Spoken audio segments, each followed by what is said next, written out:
Welcome back to another episode live stream of The Bored Cyborg. Today we are going to do part 4 of the Blu-Ray overview that has been taking way longer than expected because I talk and talk and talk. But we're going to get right into it. We're not going to waste much time. Sorry for the late live stream today. I was actually hanging out with a friend for a couple hours, catching up. What's up, Lucy? What's up, Thanks, guys, for stopping in. Adam, what's good, man? What's up, buddy? Thanks for stopping in. We're just going to talk about the sci-fi. I'm going to get right into it. I'm not going to waste any time. We're going to get right into it, so no more of my face. Oh, okay, I will check that. Thank you. Thank you so much. All right, so one of my favorite genres of cinema is definitely the science fiction film. I feel like the science fiction film is a genre that has definitely taken the back seat over the last decade or two. I feel like maybe once a year, there's a high concept sci-fi flick, but we don't really get too many of them these days. Oh, thank you, Adam. That's very kind of you. With that said, we're going to take a look at some of the great sci-fi films of all time from all eras here, so let's get it started. Science fiction for us before you start? That's a good point. So my science fiction section, essentially, science fiction supersedes any other genre that may be present in the film. What's up, Jolly Good? So, if it's a science fiction, this is so weird. Science fiction action movies go in science fiction. High concept sci-fi dramas, sci-fi comedies go in science fiction. Horror, I don't think I have many horror films in science fiction because horror, in my opinion, supersedes science fiction. So those go in the horror section. So Alien is a horror flick with science fiction elements. But these sci-fi flicks all have high concepts for the most part, but do encompass anything from drama to action to comedy. What's up, Dean? Thank you guys for stopping in. We've got a nice full little chat here. Thank you guys so much. Feel free to give this a thumbs up. That helps me with the algorithm and with people coming into my channel. I do have some new subscribers, so thank you to all of you guys.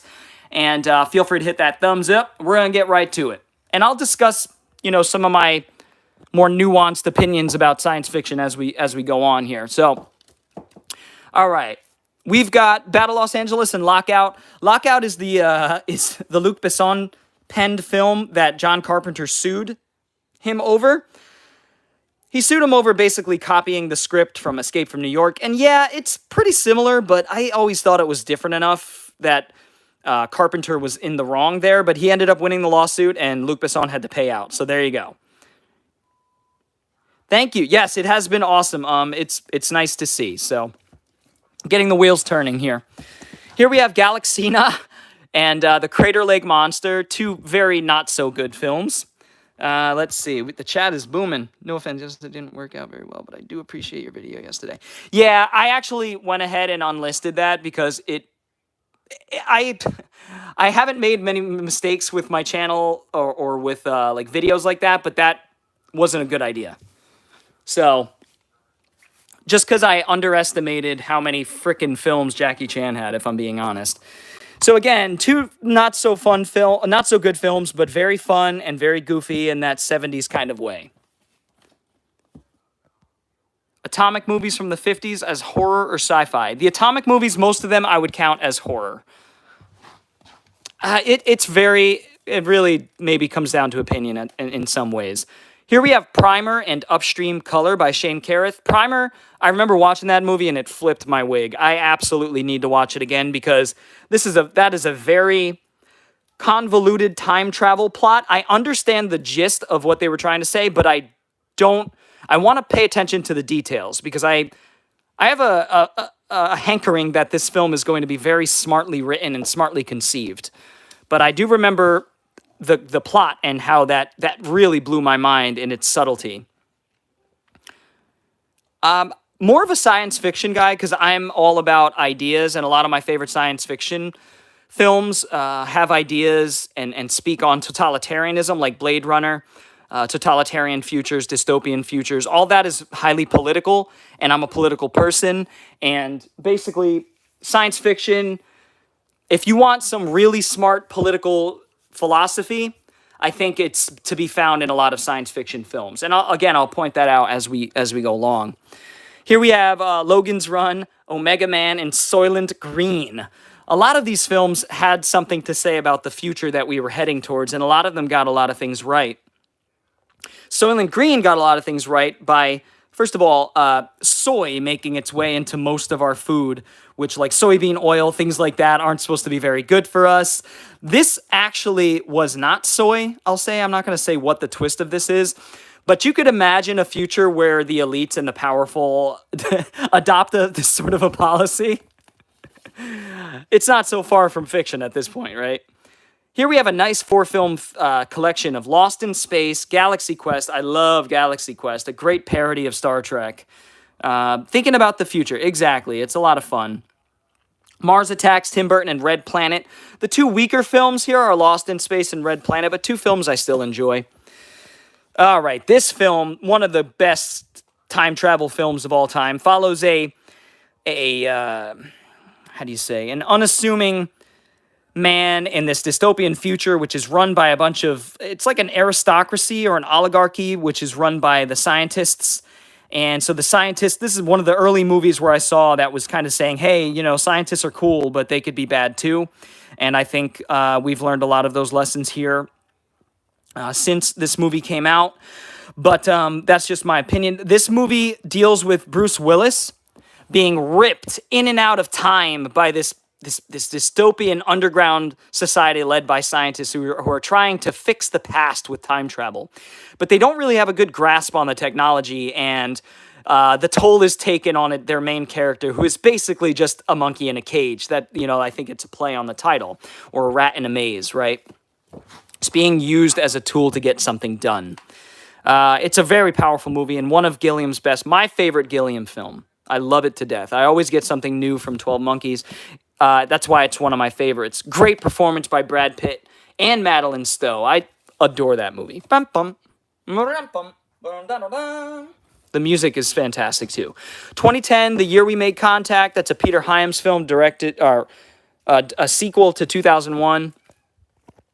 All right, so next up we have 20,000 Leagues Under the Sea. Here's one of my coveted Disney Blu-ray exclusives that I got from the Disney Movie Club back in the day. This is the anniversary edition. Doesn't really mean much because it doesn't have any special features. It's the only problem with these movies that are in the Disney vault. They do very little to it. They clean it up a little. They make it look nice for Blu-ray. And then they basically just put it out. They don't really have any special features or anything. I'm a big fan of the novel by Jules Verne. I'm a big fan of Jules Verne novels and a lot of Jules Verne adaptations. This one I like, but I don't love how they add an element of comedic sort of relief to this film with like some of the, you know, like the wall, like there's just, it's a little more lighthearted than I would have liked, but what do you expect? It's a Disney film, you know, from the 50s, for Christ's sake. What was it, late 50s or early 60s? Oh, yeah, 54. So, I mean, what do you expect? This is one of the earliest films. Yeah, I do like this movie, but I prefer the book, and I think there are better adaptations of the book that came later. Ad Astra, I don't remember much about this film. Didn't stick with me very much, but its climax did. The final action sequence is fantastic. It's a gunfight on Mars. It's as cool as it sounds, visually mind-blowing, and uses some really interesting techniques. The Adjustment Bureau, I'm a fan of Philip K. Dick's novels. He's one of my favorite novelists, one of my favorite short story writers for sure. And Adjustment Bureau is a Philip K. Dick short story, if I'm not mistaken. Yep, based on a short story. This is an interesting one. It leans a little too heavily on the romance side of things, even though I feel like the romance is done pretty well.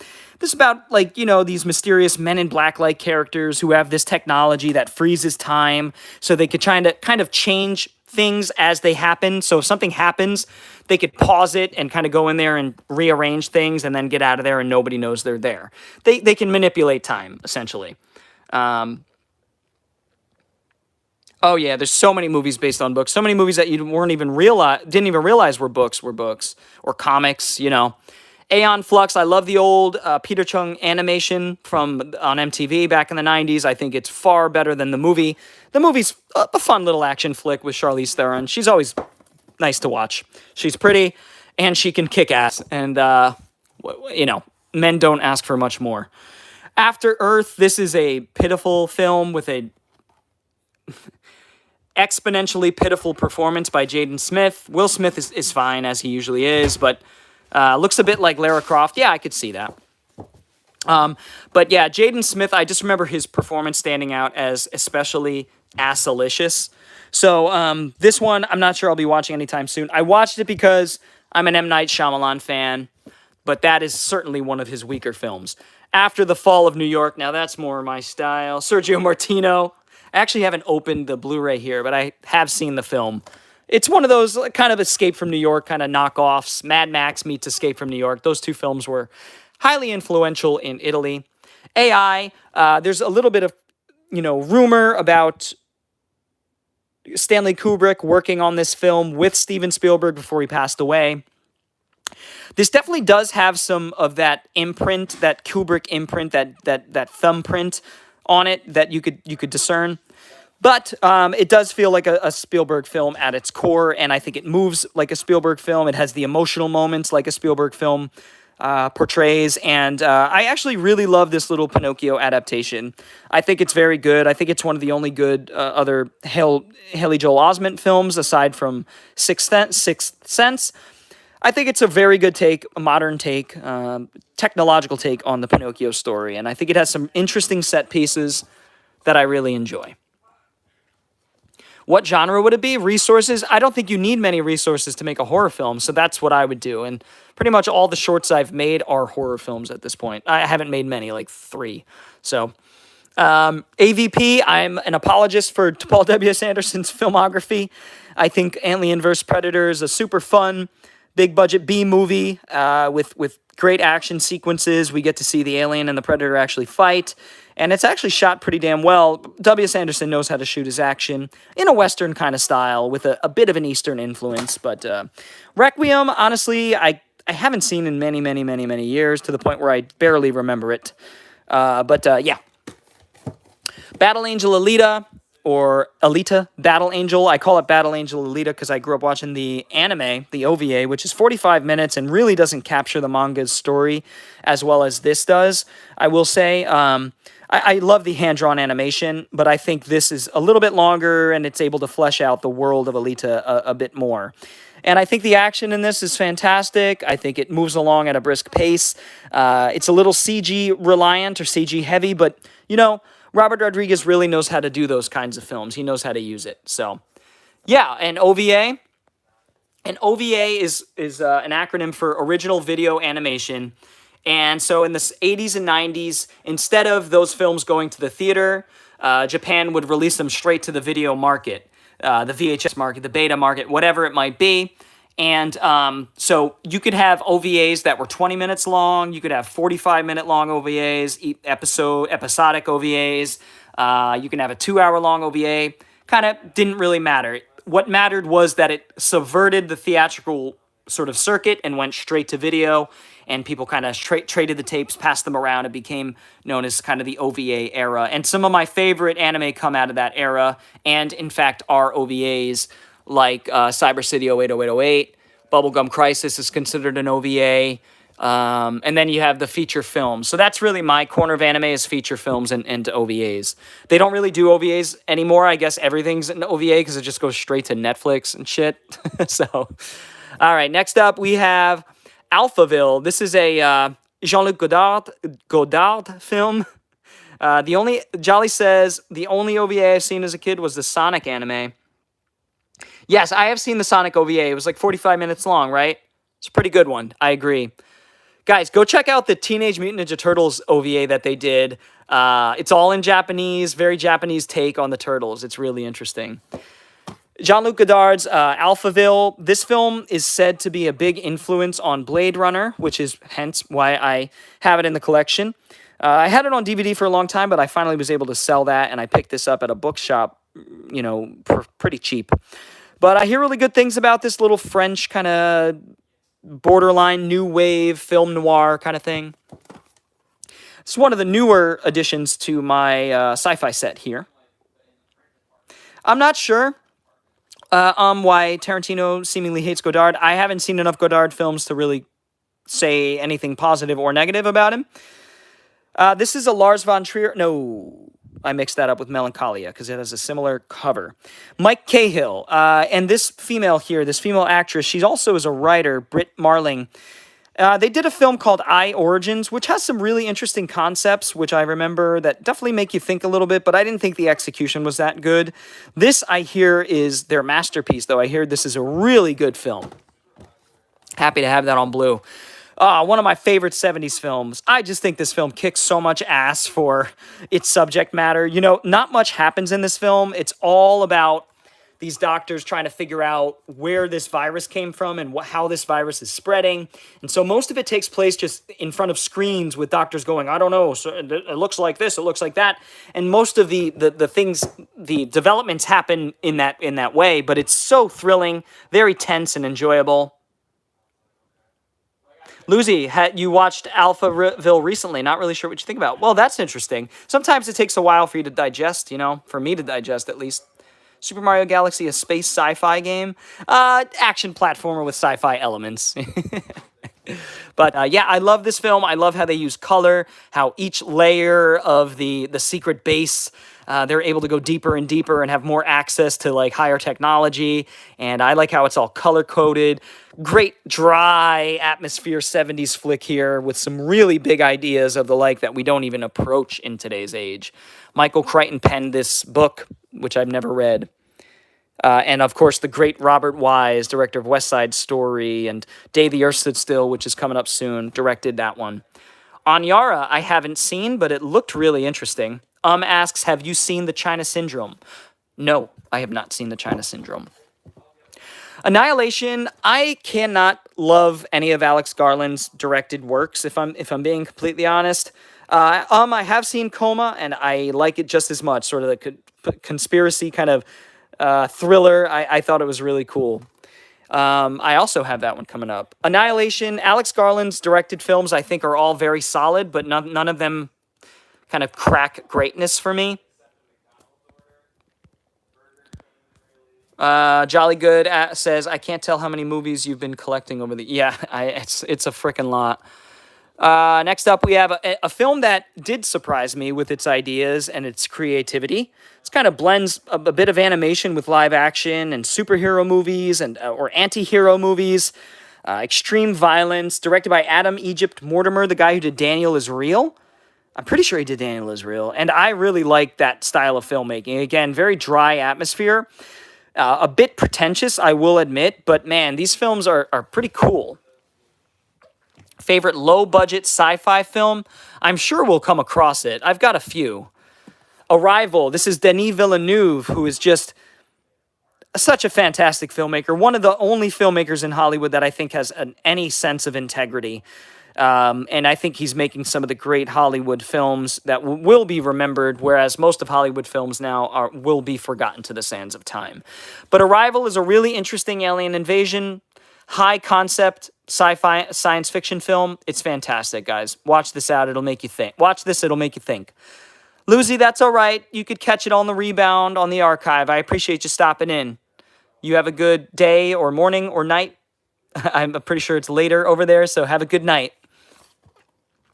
This is At the Earth's Core. Here's a good low-budget 70s. You want to see low budget. Or moderate budget, I guess, for the time. But man, the special effects are really goofy in this. I love these warm... These make me feel very warm. These 70s, kind of cheesy science fiction films with Doug McClure. Peter Cushing is in this, hamming it up, giving it his all, as he always did, which is why we love him. I have read some of Edgar Rice Burroughs' novels, and I think they're very, very good, but I prefer the movies. They're just more schlocky, more fun. Directed by Kevin Connor. At the Earth's Core is about Peter Cushing and Doug McClure burrowing to the center of the Earth, and they find all these creatures and the civilization. Very Burroughsian, as in Edgar Rice Burroughs. Dean, you take it easy. I'm sorry this was so late today. I'll try to get it a little earlier for my European friends there. But catch it on the rebound. Thanks for stopping in, guys. Take it easy. Atlas Shrugged, one of the most controversial writers ever, in my opinion, Ayn Rand. Not many people have read her, but a lot of people have a lot of opinions about her. She wrote the novel Atlas Shrugged, and it got turned into a trilogy. I hear such mixed things about this. I hear it's really, really clever, and talks about some really important ideas, but then I hear its ideas are completely ridiculous and taken out of context and very bad. And I don't know. I need to judge this for myself. I'm not sure if I'll get around to Ayn Rand's Atlas Shrugged anytime soon. I prefer her nonfiction writings, but I've also read her We the Living, which was her experience in communist Russia. And or Bolshevik Russia, I guess, at the time. Atlas Shrugged, still need to check that out. But I will say, this trilogy is fucking expensive. Very valuable and hard to find. Attack the Block. This is a great Cockney little sci-fi action film here. I think it's great. It's a lot of fun. Am I a fan of Ayn Rand? I like some of her ideas. I don't consider myself a fan of most writers. I am an idea guy, so I try to wrestle with the ideas. But a lot of people don't like her because it's kind of like Darwin. Some of his ideas got taken out of context and then used to justify some not so nice things. So I think Ayn Rand falls into a similar category, but there's plenty to criticize with Ayn Rand's worldview. I just think a lot of it, she gets right in terms of individuality and things like that, and changing yourself before you could change the world around you. I don't like some of her ideas about capitalism and business. I just think they were a little overzealous, but they were a reaction to the very detrimental socialism that was going on in her home country and at the time. So that's the way politics go, man. I try to find good things in all ideologies, because I try not to be an ideological person, but I try to borrow ideas from all over the spectrum. Automata, anything that I think is a good idea. Automata is a really cool, kind of gritty, futuristic, dystopian science fiction film about AI with Antonio Banderas. This one kind of came out of nowhere, and I thought it was a pretty decent, kind of almost District 9 feeling kind of film, with some interesting characters. Not a bad movie. Robert Forster. Avatar. We've got Avatar, a nice edition here of Avatar. All new 3-hour collector's extended cut. I like Avatar. I think it's a fun movie. I don't think it's a great movie, but I will say seeing it in 3D at the time was a pretty big deal. Barbarella. This one I haven't seen in a very long time. I just remember being very aroused by her. She's fucking hot in this movie. And so that's all I really remember about this. I was just like, damn, Jane Fonda was hot. Damn, she was hot. But anyway, it is what it is. It's a hypersexualized 60s science fiction film. So it's got it's like Austin Powers, this is the stuff that Austin Powers was making fun of. Nickelodeon show series. Which show? I'm not sure which one you're referring to there. Batteries Not Included, a really fun, 3.5 out of 5, a solid movie here, directed by Matthew Robbins. Sort of kind of like Short Circuit, kind of in that realm. I know Brad Bird, that's right, helped write the screenplay. So it's got some very quirky characters, and it has something to say about technology, and it's interesting. Battle Beyond the Stars, one of the best low-budget Star Wars ripoffs, I would say. Oh, The Last Airbender, yeah, that's right. This is a really fun kind of Seven Samurai, Star Wars-inspired flick produced by the great Roger Corman. He did a lot of Star Wars ripoffs, but this is the one, in my opinion. I think it's great. Look at that ship. It's just like balls or boobs. But it's got a whole bunch of quirky characters who all come together to take on the bad, evil empire. Let's see. asks, have I seen the Turkish Star Wars ripoff? No, but I do own it on DVD, so... Battleship, this is a schlocky, big-budget B-movie. I think it's okay. Black Hole, very happy to have this on the Disney Blu-ray exclusive. I love Black Hole, very cerebral, very adult, high-concept science fiction film here based on 20,000 Leagues Under the Sea, actually, where this character, Maximilian Schell's character, is pretty much based on Captain Nemo, who is kind of going mad in his in the confines of his technological behemoth. And I really like this film. I love the last 15 minutes, too. The last 15 minutes are super trippy. They don't do Disney Movie Club exclusives anymore. That's correct. They're getting away from physical media. That's why these are even more valuable than ever. Sounds good. Who knows? I'm going to get through Sci-Fi today. It's 1, 2, 3. It's like 3.5 shelves, so I'll be doing this probably for an hour and a half. Not too sure. I don't want to go, because it's late, I don't want to go too late tonight. Here we have the version of Blade Runner that you guys want to own if you want the Blu-ray. This has all the cuts that you need. I still prefer the, what's it called? The Ridley Scott, the one without the, the final cut, I think it's called, right? Yeah, the final cut. I still prefer that without the voiceover dialogue. I do think takes away from the film. I think without the voiceover dialogue, this film becomes incredibly atmospheric and moody and portentous and dismal. And I think with the voiceover dialogue, I think it takes away from all that. Here's a film that I like less each time I watch it. I can't really articulate why. I just think the story that is told is not a great one. It's not very compelling or not very mind-expanding. That doesn't make you think about humanity or our point here or the purpose of humans or our meaning like the original film does.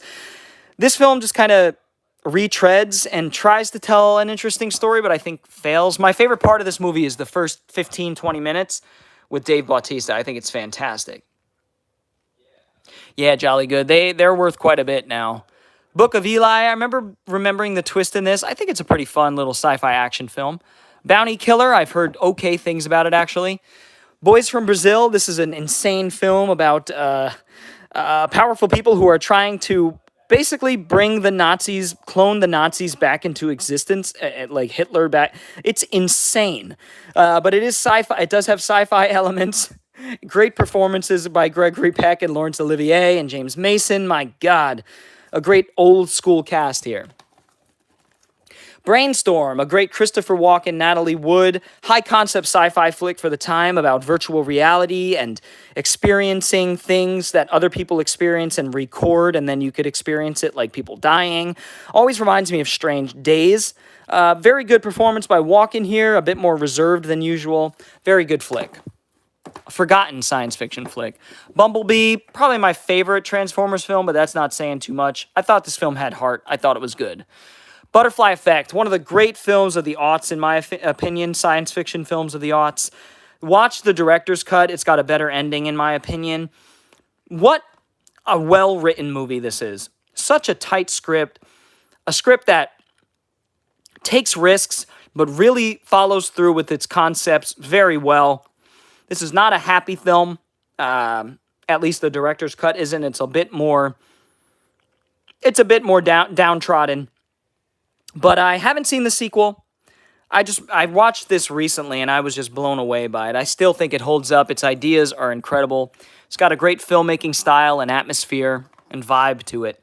Capricorn 1, a really interesting movie about the conspiracy of the United States government staging the landing of the moon, and these guys getting in way over their heads in this conspiracy. Peter Hyams directs this movie really well. This is one of his better films. I like it a lot. Really good conspiracy thriller. Charlie, I haven't seen. I've read the book, which is Flowers of Algernon. I actually did watch this in school, I think, after we read the book, but I don't remember much about it. I do remember the story, though. It was a good story about, like, experimentation. It's subtly science fiction. We've got Cherry 2000, a really fun Mad Max ripoff. I always considered this kind of like a female answer to Mad Max. It's got a bit more of a feminine touch to it. Melanie Griffith kicks ass in this movie. It's very over the top, very quirky, very strange and surreal, like a lot of good late 80s films were. But Melanie Griffith is so adorable in this movie, and she kicks ass, so it's a great combination. Really fun movie. A bit ahead of its time, I would say, in its satirical take on things. We have one of the greatest science fiction films of all time, Children of Men. I prefer the movie over the book, although I do think the book is excellent. I have read the book by P.D. James. Clive Owen, Julianne Moore, Michael Caine, performances of their lives. This is Alfonso Cuarón doing one of the most consequential and hard-hitting science fiction concepts ever. It's about a world where fertility is completely lost. Women can't have babies, and it's up to these characters to protect and facilitate that baby being born. A baby being born in a society where no babies have been born in many years, and it's just slowly collapsing. And so there's a little bit of hope in the form of this young woman named Key and her child and everything they go through to protect that child. And it really is a film at its core about hope, human hope, and how we have to have some hope for the future because that helps to get us through to better times. And this movie just resonates with me to an astronomical extent. I love that it's the year 2027. Man, we're approaching that. No sign of some signs of infertility, so it got some things right. There's a lot of infertility in a lot of first world countries right now, for reasons that I probably won't go into here. But hey, just my opinion. This is an incredible film. Watch it. Chronicle. Really cool. I always thought this movie was as close to Akira, the Japanese anime Akira by Katsuhiro Otomo, that we would get to a live action version of Akira. It's a found footage superhero film about these kids who find this power and are able to they start using it like young kids would, rather recklessly. And then as one of the kids gets super enamored by his power and power hungry, and a lot like Tetsuo in Akira, he just wreaks havoc in the last part of this film, and it's fantastic. Great cast. Michael B. Jordan, Alex Russell, Dane DeHaan, all very young, all very good. Close Encounters of the Third Kind, obviously a classic film by Spielberg, of which I have a really nice version of here. Happy to have that. This movie always surprises me. It always creeps up on me with how well made it is and how excellent it is. It's such a great film. Cloud Atlas, I haven't seen in quite some time. The Wachowskis and Tom Tykwer, the German director, teamed up to make this epic film that spans many centuries, even millennia, if I'm not mistaken. And this is an interesting film that I don't quite think sticks the landing. I'm sure the book handles it a little bit better, because it is hard to keep up with all the time swaps and the different styles of direction. It's not as cohesive as I would have liked, but it still is a solid movie. Definitely worth watching. I think it's a 3.5 out of 5. It's good. Cocoon, since the movie Cocoon had my Uzi platoon. That's a Cameron line for all my hip-hop heads. Ron Howard directs Cocoon, a really solid film about a group of old people finding this alien thing-majig that makes them feel younger and vibrant and more vivacious and ready to, take on lives. They're kind of reinvigorated, and it has a lot to say about, as you grow older, you have to have something that keeps you occupied, keeps you interested, keeps you excited. Otherwise, you'll wither away and die. And I think this film has a lot to say about that concept, and I think it's a very good film by Ron Howard. Very underrated science fiction film here that came out in 1970, way ahead of its time. This deals with an AI that goes rogue way before War Games, way before Dead Reckoning. It's 50 years before Mission Impossible would go on and do this. This has to be one of the earliest examples of a rogue AI that the people that are trying to control it, that built it, can't control it. And it's very interesting, even before HAL, right, from 2001 Space Odyssey, where HAL was the sentient AI that kind of went rogue, right? So, all right, I just want to check in with everybody. How's everybody doing? Thank you all for sticking with me. We've got a couple more shelves here of science fiction movies to go. Jolly Good says, I still have my life lessons in my 20s, but being an adult is not that easy. I hear you. It's not easy for me, and I'm in my late 30s. I'm 38, so it's still not easy. It doesn't really get easier. You just have to grow thicker skin. You gotta get a little bit tougher. It's not the easiest pill to swallow, but it's true. Life is hard. That's a saying for a reason. And sometimes life is harder, right? All right, let's see. Yep, there's a copy of Coma there. I think this one was also written by Michael Crichton and directed by Michael Crichton. So, yeah, very good conspiracy thriller. Like it quite a bit. I've not heard many people talk about this, but it looks really interesting. Looks like it blends live action with animation in an interesting science fiction way. I don't know much about this, but I would like to see it at some point. It's a Draft House release, so can't go wrong. Congo, a film that I do stick up for. I think this is a fine movie, that came out in the 90s. It was a big movie in the 90s, off the coattails of Jurassic Park. They were trying to say that this was a lot like Jurassic Park because it was written by the same author. It's not a lot like Jurassic Park. It has some thematic things in common, but this is a fun adventure film with some casting issues, I would say, but I still think it's a wacky kind of big-budget B-movie in a way, so I like Congo. Ernie Hudson's awesome in it. Contact. This movie blows my mind and flips my wig and makes me think. This movie does all the things that a good science fiction film is supposed to do, and it really, really gets you to think about the implications of all sorts of things: religion, science, the unknown. Directed by Zemeckis expertly, and based on a book by Carl Sagan, who is a great science fiction science communicator, and apparently science fiction writer. Cowboys and Aliens. I like this film. Again, guys know I'm a fan of the big budget B movie.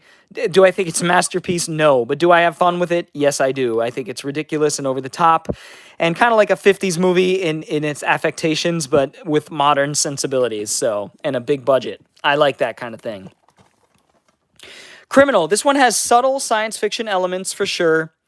That's right. They try to...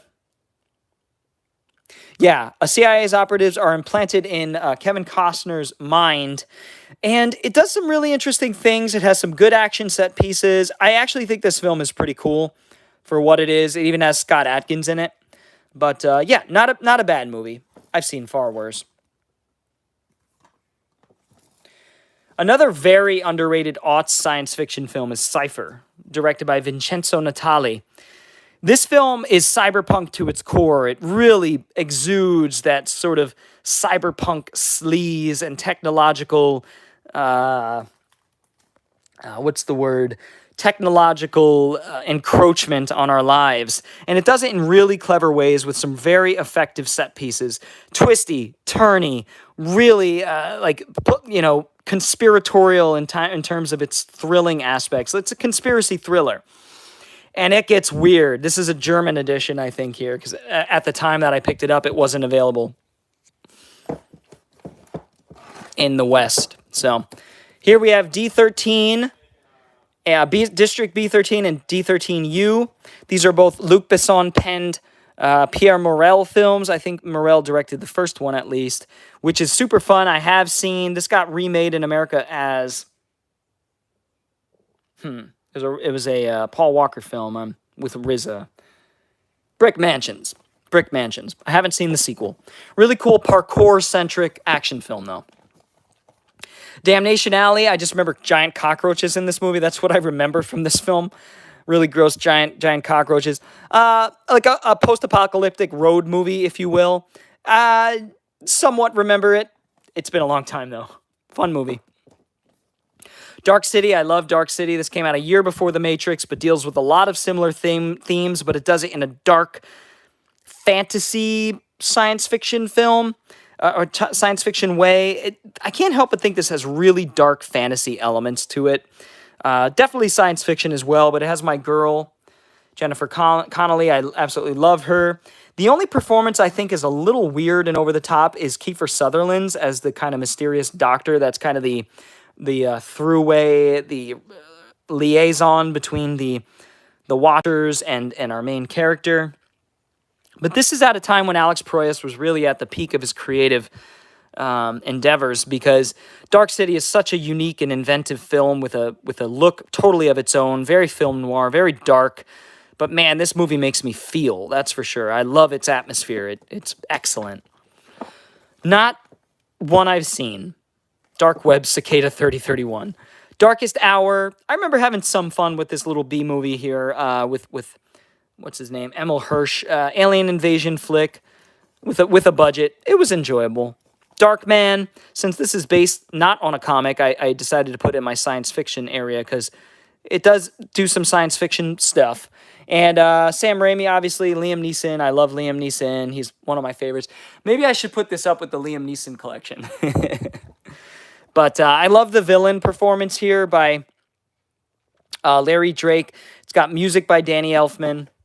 It's a great superhero flick that Sam Raimi made because they wouldn't let him do Batman or something like that until they let him do Spider-Man. So, Day the Earth Stood Still, another Robert Wise film. I always say that Robert Wise has one of the most eclectic and diverse filmographies of any director in Hollywood. I still stand by that. One day I'll talk about that. This one has the original film, actually, and the remake with Keanu Reeves. The remake, I don't hate. It's kind of cheesy in a fun way. It's all right. Day of the Triffids. This is a remake of the old British film. This is a miniseries, actually, that I've yet to see. I haven't seen the original. Death Race 2000, a classic Corman film here with an early Stallone performance there. Fun movie. Very controversial and over the top for its time. Death Race remake by Paul W. Sanderson. I actually think it's one of his weaker films, but I still have some fun with it. Deja Vu, Tony Scott's science fiction film here, where Denzel's character could predict future events and tries to change said events. I should say Denzel's character is kind of recruited to use technology that allows them to see future events unfold. District 9, I haven't seen this film in so damn long, but I remember being so impressed with Neil Blomkamp's District 9 here. Had a lot to say. It's a social commentary, a very clear one about the South African apartheid state from which Neil Blomkamp is born in South Africa. I remember this feeling like two different movies, the first half feeling like a different movie than the second half. The first one was more like a social drama, with social commentary, and then the second half is more of an action film, a science fiction action film. But I do want to watch this again. I remember enjoying it. These I don't need to take out. I haven't seen these. I'm going to give them a watch before I get rid of them. Donnie Darko and its sequel. I haven't seen the sequel, but Donnie Darko is obviously a classic by Richard Thomas or Richard Kelly. This movie always brings me something new every time I watch it, and always gets me to think about time and its lack of linearity and trying to wrap my head around these big picture ideas about physics and time. And Richard Kelly wrote a very smart time travel film here that I think deserves its cult status. Neil Marshall, I have a newfound appreciation for this film. I rewatched this pretty recently, and I was like, you know what? This is not a bad post-apocalypse film. This is not a terrible Mad Max ripoff in a time with a lot of CG. We get some real special effects going on in this movie and some real cool spectacles. So I like this movie, and hey, Rona Mitra's smoking hot. So downsizing, I haven't seen Dune, the original by David Lynch. I enjoy this film for what it is, but I definitely prefer the new Dune films. Earth to Echo, I've not heard much about, or I have not seen. I think I own it because it's a found footage film, or is that Project Almanac? I'm not sure. Earth versus the Flying Saucers here. Definitely watch it in black and white. Don't do the color version. Nobody likes that. This is an awesome Ray Harryhausen film, or I should say Ray Harryhausen did all the special effects here. And so it's basically a Harryhausen film. No one remembers the directors of Harryhausen's films. This is so cliche, but it if you understand that it was kind of the first of its time with these incredible special effects and destruction of major monuments, this is the film that Roland Emmerich obviously was heavily influenced by to make Independence Day. I love this film. One of my favorite Harryhausen films. One of my favorite films from the 50s. More science fiction than horror, sure. But I guess that's why it's here. Earth, Flying Saucers. Elysium, a film I've watched a couple times that I appreciate for what it is, but I'm not too big on it. I prefer District 9. Neil Blomkamp, I feel like never really retained that magic regained that magic that he had in that one. Good story, anime inspired, I always say anime inspired by Battle Angel Alita, where the rich kind of offload themselves into orbit, and while the poor toil about, working shitty jobs and living in poverty. all of us all together, while the rich elites of all different, from all different places in the world live in the sky in this rig. And it's all about Matt Damon kind of bringing that down. So, Encounter, never seen it. Equilibrium, I just rewatched this. Talk about a movie that gets some political philosophy and makes it digestible. I think this movie's really cool. It's about a totalitarian state that uses drugs to pacify its populace, which to me sounds pretty close to what we're living in these days, where people are overprescribed and dependent on drugs. Almost all of us at this point, whether it's coffee or pharmaceuticals. This film has its finger on the pulse in a lot of ways. Incredible action sequences, but I really love this film for its political and its philosophical ideas. Erased, I've not seen Erased, but I will one day. I don't really have much to say about that one. Escape from New York, I absolutely love Escape from New York. Bow. Ba-da-dum. Ba-da-dum. Ba-da-dum-bum-bum-bum. Great music by John Carpenter. Very moody. I love it. I love Escape from LA as well. Pliskin is one of the coolest characters ever put to film. I still think this film is so over the top. They know exactly what they're making. It's way more comic book, more of like a parody of the original Escape from New York than anything. But I love this film. I think it's a blast. I still always remember how tense the basketball sequence is. It's so good. Another good, but not great Alex Garland film. I think his directed films are all like 3 out of 5s. I think they all have interesting ideas, but they're not executed as well as they could have been in the hands of a better director. Exterminators of the Year 3000, I can't say I've seen. Everything Everywhere All at Once, I watched this in theaters and loved it. Watched it at home and loved it a little less, but I do want to give it a third shot. I think it's just a little too chaotic for me. I feel this kind of similar with this that I do about the second Spider-Verse movie. I just think it's a little too chaotic and a little bit too short attention span. It just does not take its time ever. And but I enjoy this movie quite a bit. I remember being moved by it. So, Fantastic Voyage. I love this movie from the 60s. I want to say it's early 60s. Let me just verify that. It's 66. Fantastic Voyage, the famous story about scientists being shrunk to be injected into a body and to find some sort of disease and fix it. Very prescient because we are developing nanomachines that will be able to do very similar things. Nanomachines, not humans, but, it's close, I'd say, to some of the technology that's coming out. One of my favorite films of all times, Fifth Element. I watch this film a few times a year. Luc Besson at the absolute pinnacle of his creativity. I just absolutely love this film. It's wonderfully crafted from top to bottom. Great music, great performances. Has a lot to say about a lot of different things. And at its core, it's just a fun, inventive, and creative science fiction film. Wacky, otherworldly, even ethereal, you might even say. Very dystopian in the world that it's built. It's just such a cool film. It's a masterpiece. I love it. Final countdown. This is a fun little alternative history science fiction film about guys going back in time to the point before Pearl Harbor, and they know what's going to happen, and they try to alert the people around them. It's an interesting thought experiment. Flash Gordon, Flash! Oh! Queen did the music for this movie. That's his claim to fame. It's a fun B-movie. What can you say? This is not, to be taken seriously. It's super over the top, and have some fun, damn it. Flashback, haven't seen. Forbidden Planet, the Leslie Nielsen classic, of course, which proved to me that Leslie Nielsen was not just a parody actor. Obviously an iconic film for a reason. Fortress. I do have the Buzz Lightyear 2D movie on DVD. Yes, I still have that. Haven't seen it, though. Fortress is a great science fiction prison film, like a futuristic prison film with Christopher Lambert. And I want to say Donald Sutherland was in this movie, am I right about that? Okay.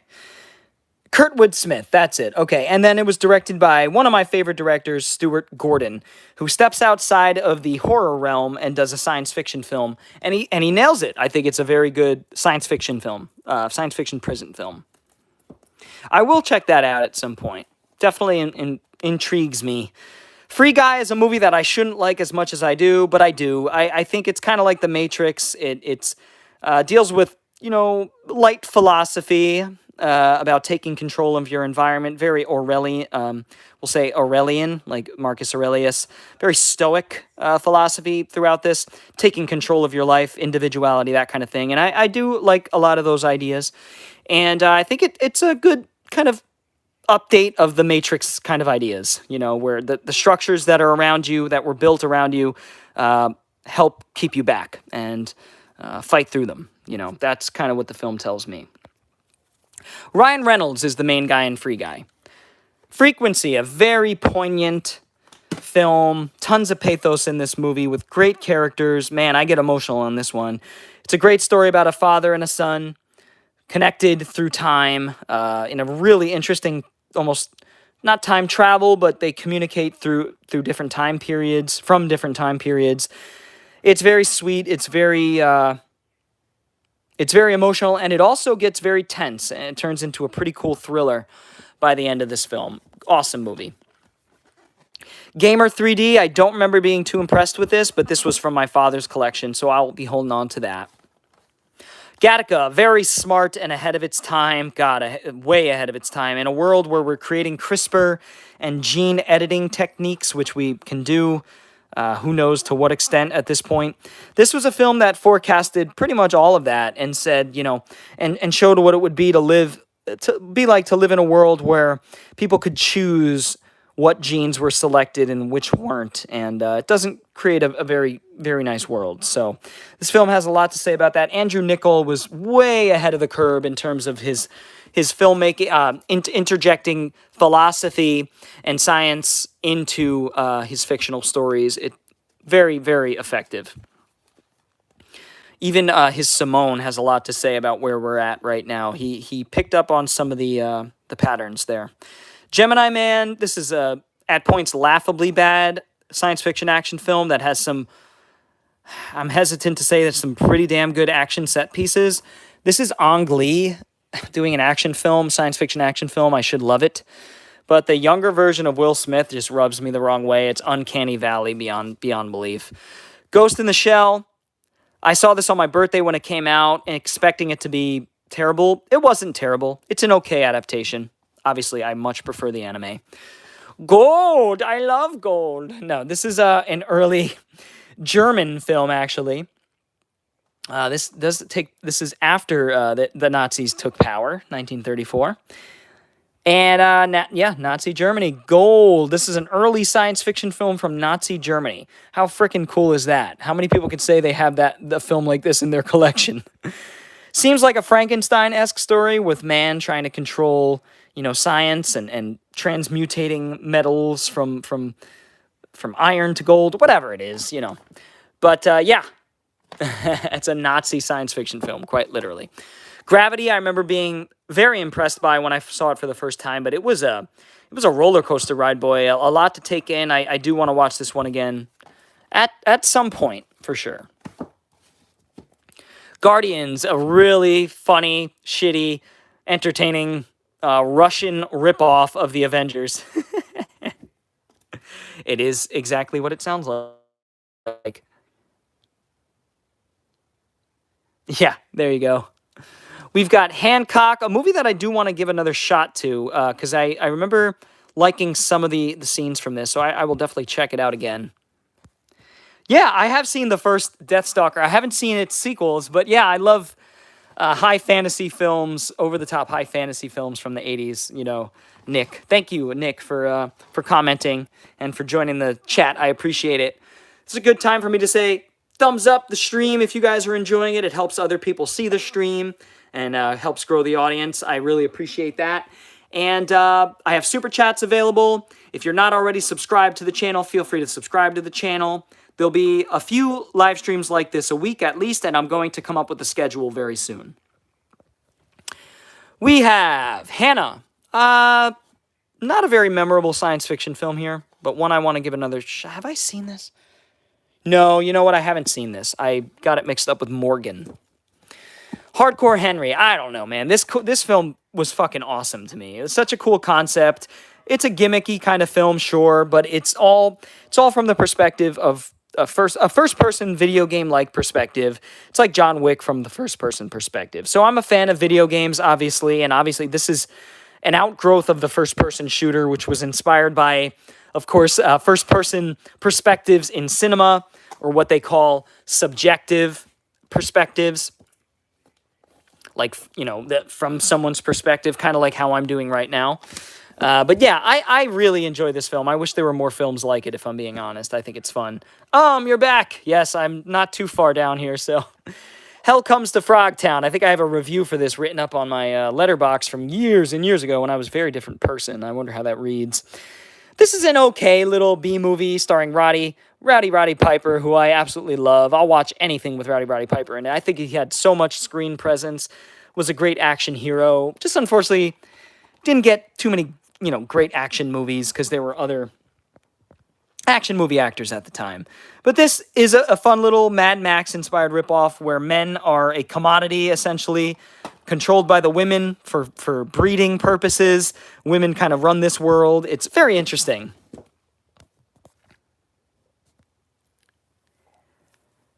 Utopian film? Yeah, well, my take on Utopia is, I believe the the Greek word Utopia means nowhere. So Utopia was always an idea that could never be reached, right? It's the opposite. It's not quite like Dystopia, where Dystopia is a very real situation that could be turned against the people or politically against. It's kind of tied in with totalitarianism and degradation of society, whereas Utopia is kind of this idea that let the state take control of everything and the people will be just fine. A lot of science fiction films present a utopia, right? Matrix, Gattaca. I can go on and on.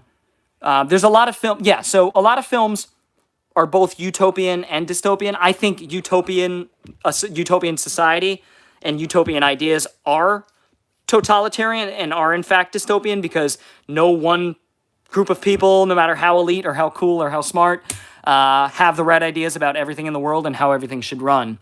So the Greeks had it right. Utopia means nowhere because it's absolutely unachievable and should not try to be achieved because, hell, Hitler thought he was ushering in the utopia, so did Stalin, and so did Mao. And I hate to break it to you, but they were wrong, despite what a lot of people say these days.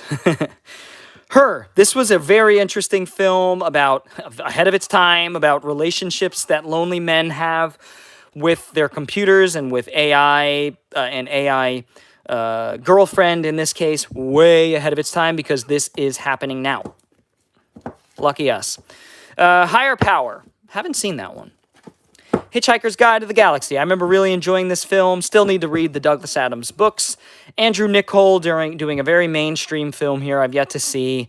But at that point, I was like, oh man, Lord of War, Simone, Andrew Niccol, all the great films he did. Gattaca, I guess we're not going to see any more of those. And I was right. Hunger Games, haven't seen any of those. Keeping them around until I do. I, Robot, just rewatched this pretty recently. Very fun action science fiction film. Good performances. Good concept based on Asimov's Robot trilogy, Foundation trilogy. Was it Foundation? Or is it the Robot trilogy? Yeah, I haven't read Asimov, so forgive me. Here we have Imposter, another Philip K. Dick story here. That got turned into a live-action movie with Gary Sinise, Madeline Stowe, Vincent D'Onofrio, Mekhi Phifer. A great cast, conspiratorial thriller. You never really quite know what's going on. Very twisty and turny. Will have you kind of oscillating between what you think is happening all throughout the film, which a great thriller, mystery thriller, is supposed to do.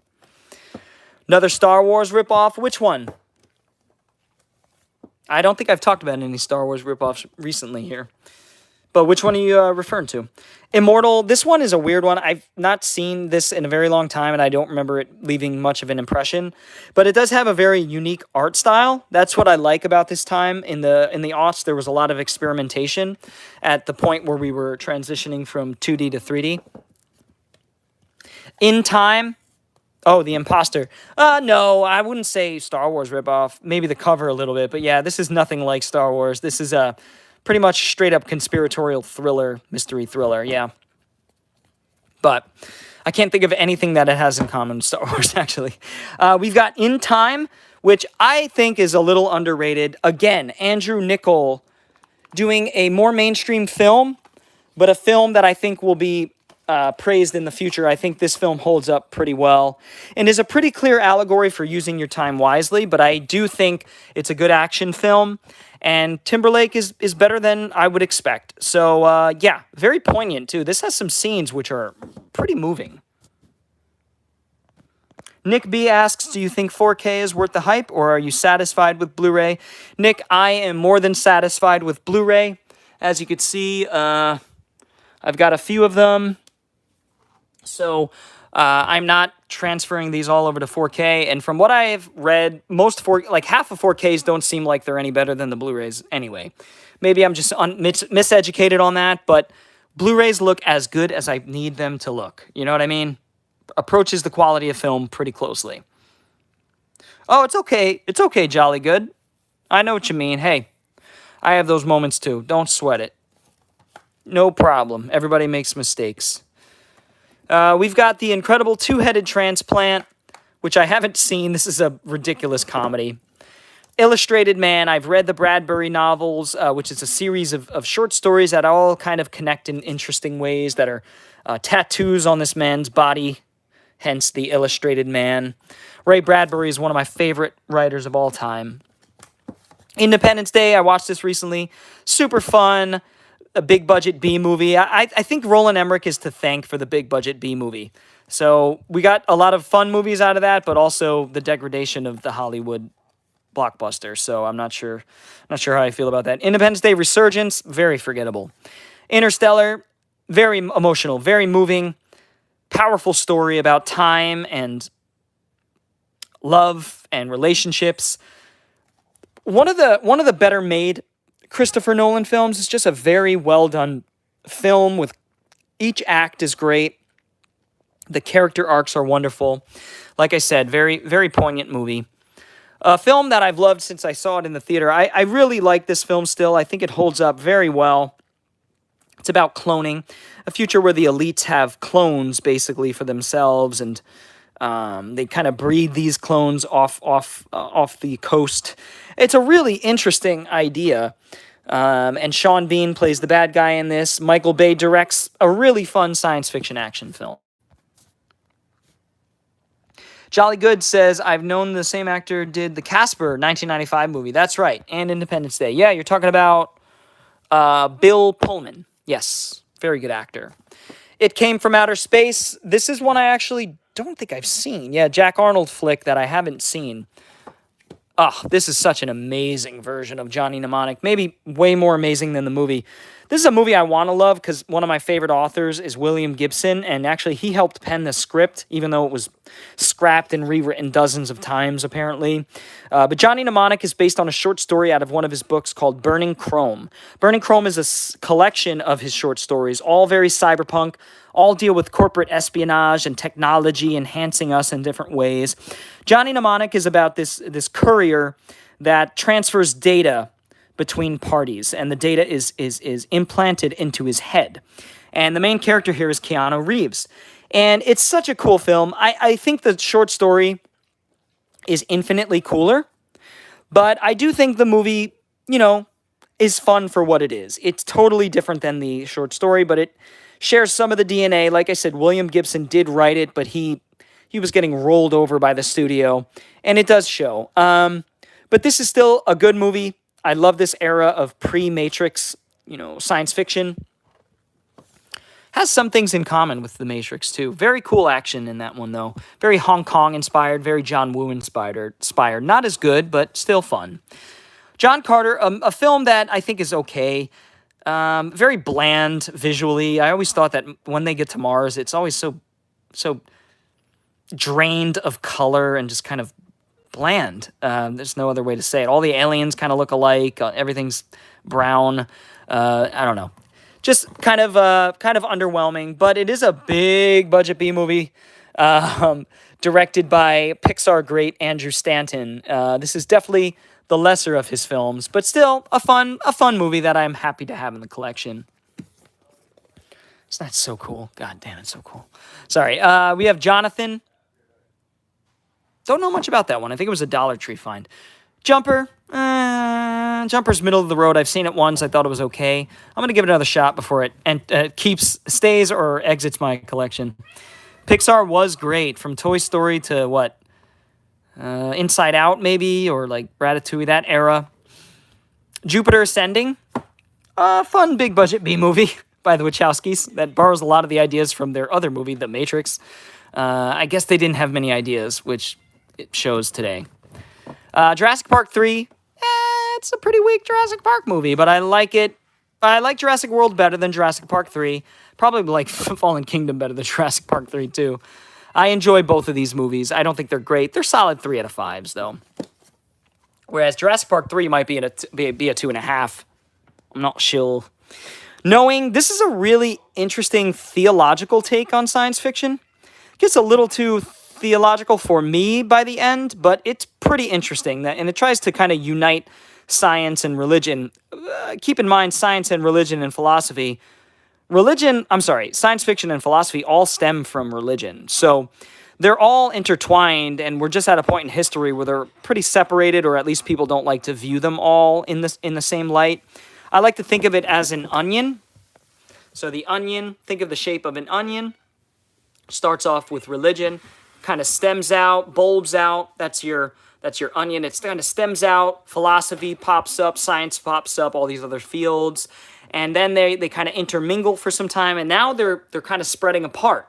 And I do think there will be a time. Spreading apart would be the bulb of the onion. I do think there will be a time where they unite again, where science can explain some of the more mysterious things about our universe, and possibly about even the creation of our universe. I think that's exciting. I think Knowing approaches some of those ideas, but it doesn't do it with much deft. But Alex Proyas, this is pretty much this film and then Gods of Egypt. Gods of Egypt buried him, unfortunately.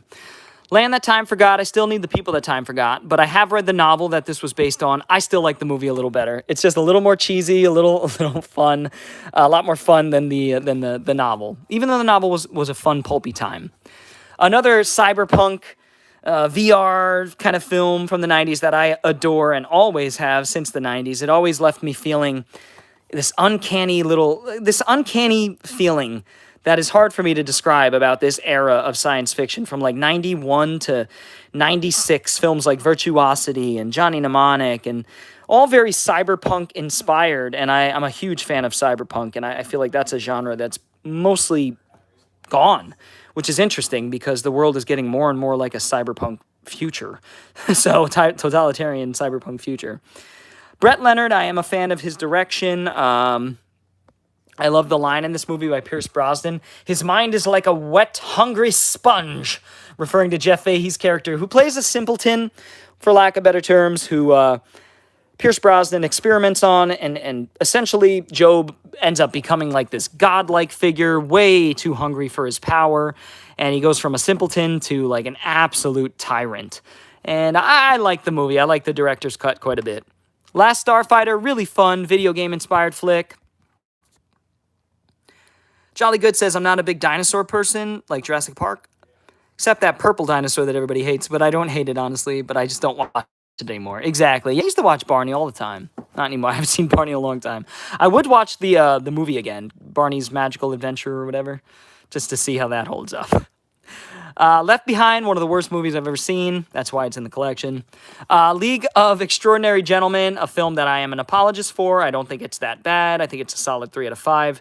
Deals with some very interesting Victorian literary characters and kind of brings them all under one umbrella. I think that's cool. I'm a fan of that Victorian era, like Jules Verne. I really like this Robert Louis Stevenson. I really enjoy what this movie tries to do. It's not perfect. It has some issues, but Stephen Norrington, didn't he do Death Machine and a couple other films that I really like? So there you go. I like the director. Sean Connery's the film that ended his career, though. Great Adventure, that's right. Yeah, it's a baby movie, sure, but, I watched it when I was a kid, so I wouldn't mind watching it as an adult. I'm not so proud to not do that. Limitless, interesting concept here about a drug that enhances your abilities, but also has incredibly negative side effects. Again, pretty ahead of its time in dealing with issues that I wish were dealt with more in science fiction. But this has a really interesting Scarface sort of arc, you know, from a nothing to a somebody, and then that kind of crashes for him. It's an allegory for drug use, too. You know, in the beginning, drugs make you feel good, then you're dependent, and then they make you feel terrible. It's a vicious cycle. Live, Die, Repeat. This is one of the best science fiction action films to come out in the last 20 years, in my opinion. I think it's a damn near masterpiece. I think it's phenomenal. The chemistry between Cruise and Blunt is palpable. The action is excellent and expertly shot. The concept will blow your mind. The idea that an enemy can never lose a war or a battle if they can tell what's going to happen in the future. And that gets taken to its extreme, and it's excellent. Can't wait for the sequel. Looper, this is the Rian Johnson that I miss. I despise what he became, what the studio turned him into, or whatever the fuck happened to him.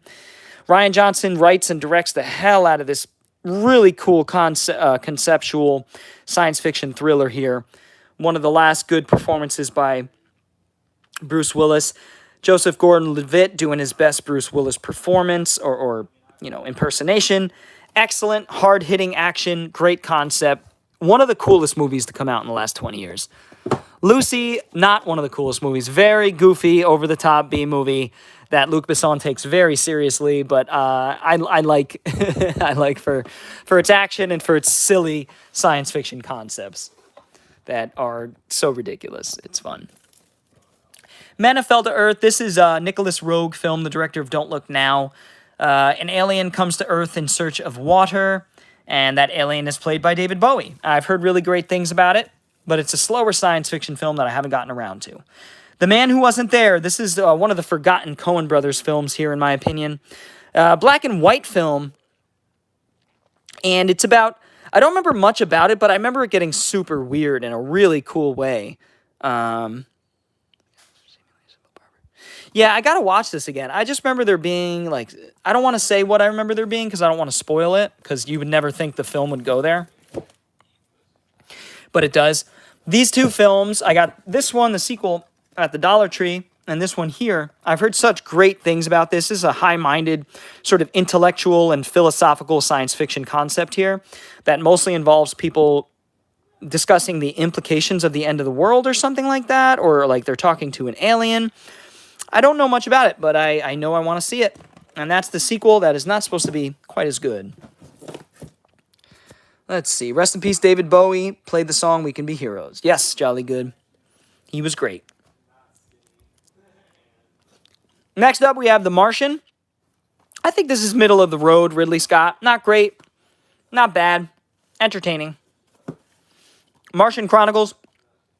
The novel is an incredible novel, made up of a whole bunch of short stories about people's lives on Mars, the people exploring Mars.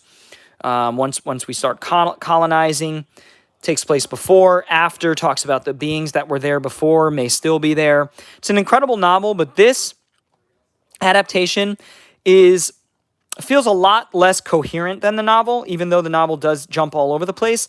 This does that too, but it feels a bit more jarring in this, and I think it's better in novel form. This could use a remake, a good TV miniseries or something that might be able to do it justice, but Bradbury's original novel is still superior. Matt Damon? Yeah, Matt Damon. From Team America. The Matrix, I have a few copies of The Matrix. I have this beautiful digibook. Matrix is in my top 5 films of all time, so I had to have it in a few different ways.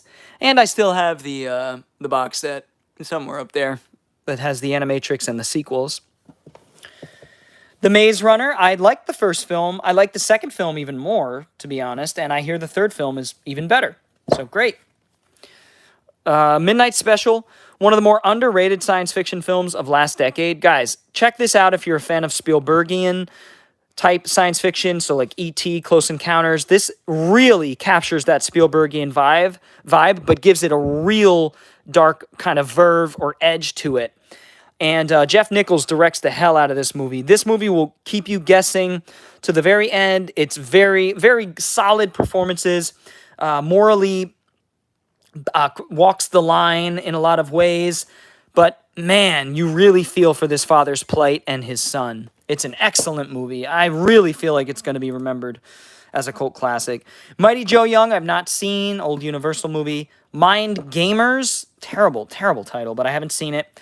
Minority Report, another Philip K. Dick, a Dickian short story here that was based on, what was it? Minority Report, I think it may have been, I don't remember the title. That may have been the title of the story. I haven't read that one, to be fair. But Minority Report is one of the most underrated Spielberg films of all time, in my opinion, because he does take some risks and changes up his filmmaking style for this, and I think that might turn some people off, but I really love the style of filmmaking on display here. I love the fast-paced conspiracy thriller kind of vibe. Very, very good. I love, once this movie gets going, boy, it does not let up.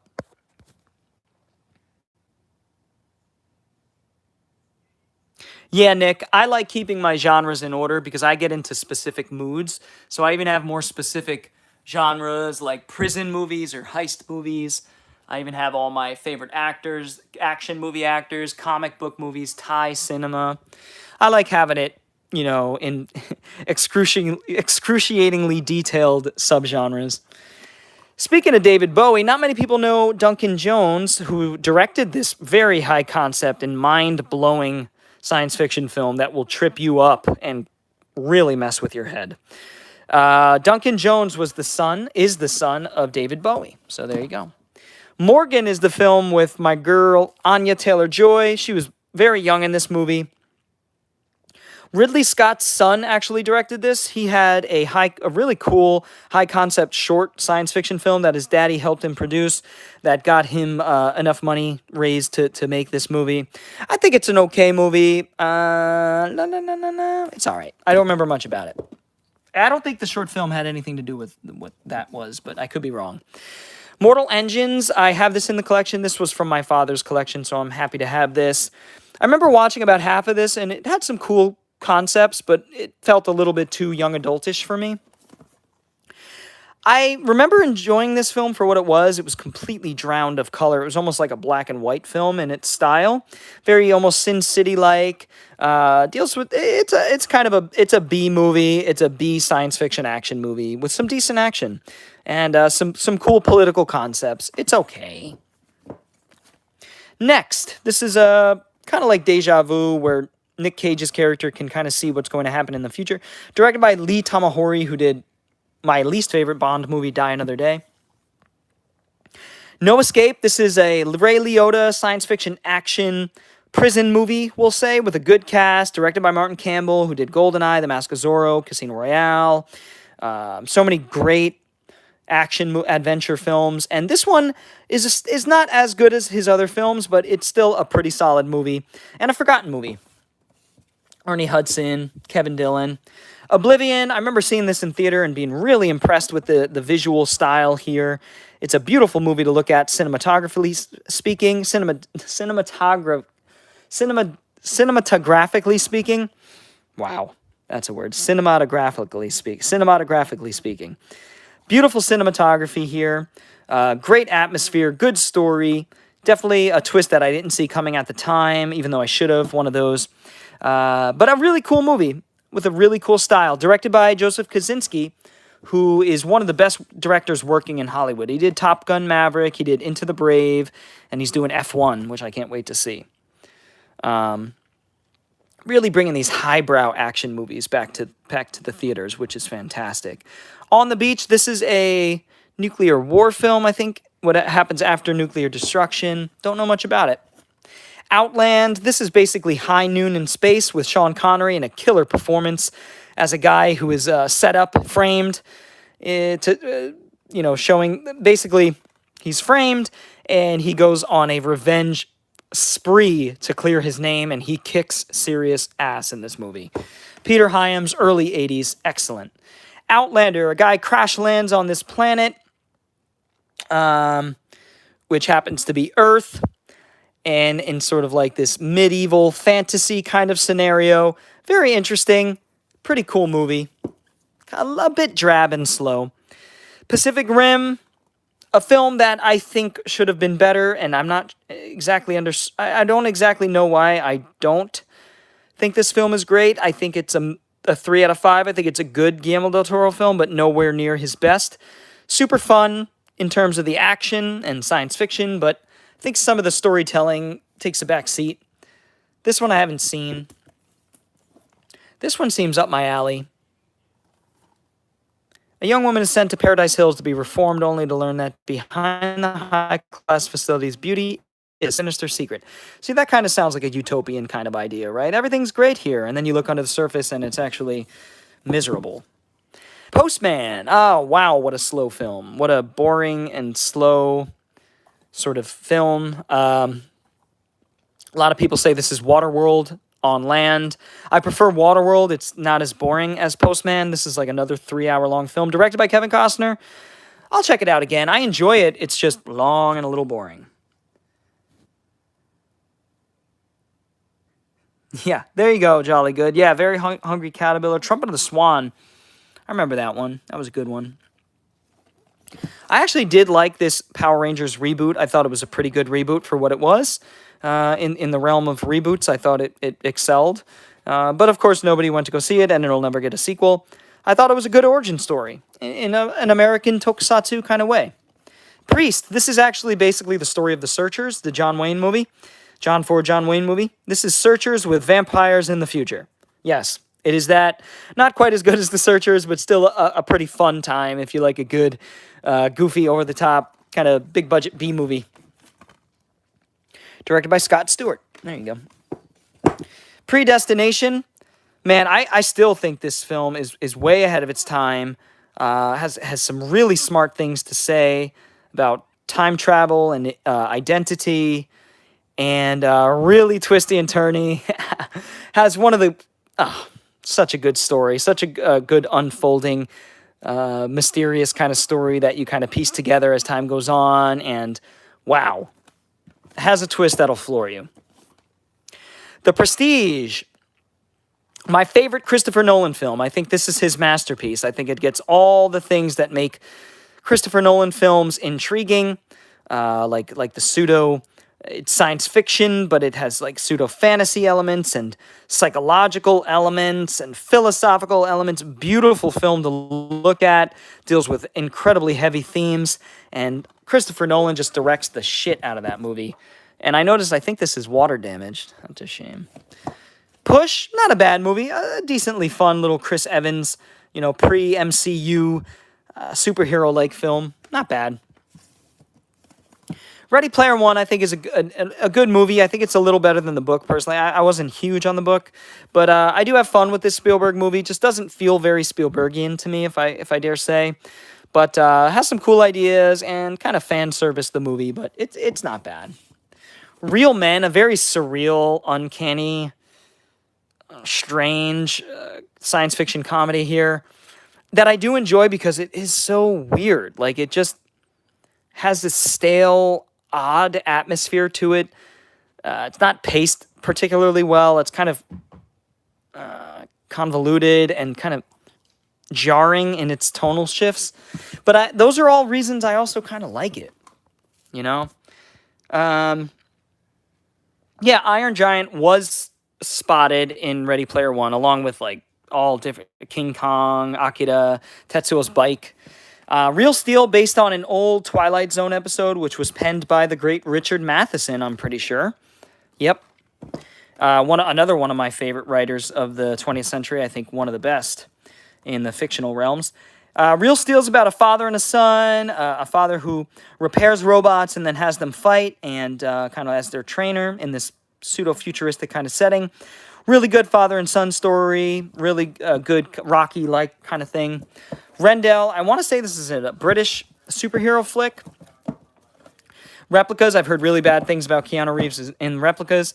Repo Men, a cool, gritty, violent science fiction action film, kind of near future kind of film where the state has agents who are employed to take people's organs if they don't pay up certain things. I don't remember all the details, but I remember some of it. Conspiracy kind of thriller where he's on the run because he doesn't want to do the bad things anymore. One of the more underrated 90s science fiction films, especially in the time travel subgenre. Retroactive blows my mind. Still, every time I watch it, I think it's so cool. Really good ideas, very inspirational to me in terms of its low-budget sort of science fiction filmmaking. Louis Morneau directs a really good performance by James Belushi, who you will love to hate. Love to hate. He's fantastic in this movie. So charismatic. By far the best character in the movie, the reason to see the film. But it also is high concept and has some really cool science fiction and time travel concepts. We've got Riverworld, which is based on a Philip Joseph Jose Farmer book that I've yet to read. I want to read the book first. The RoboCop remake, I think, has some pretty interesting concepts and ideas that do separate it from the original, but man, the things that it deviates from hard and good action sequences directed by a director who knows how to do those, the guy who did Elite Squad, but this is not a very good RoboCop film. I'd put 1, 2, and 3 ahead of it, in fact, and maybe even some of the Prime Directive movies. It's not that bad. I prefer the Total Recall remake for what it is, even though, you know, it's nothing compared to the original. Rollerball. This is a film that I recently added to the Blu-ray collection. I got rid of my DVDs finally. I had like 3 of them. Norman Jewison deals with a future that demands more violent contact sports, so rollerball is created. They had this sport in the 80s called roller games, which is kind of a play on this, which is pretty interesting.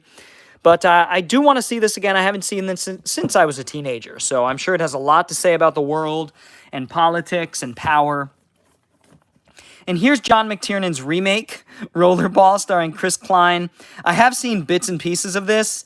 I couldn't finish it. The editing style just made me sick to my stomach. It's kind of that early 2000s nonstop cuts, and I don't know what happened to John McTiernan in that one.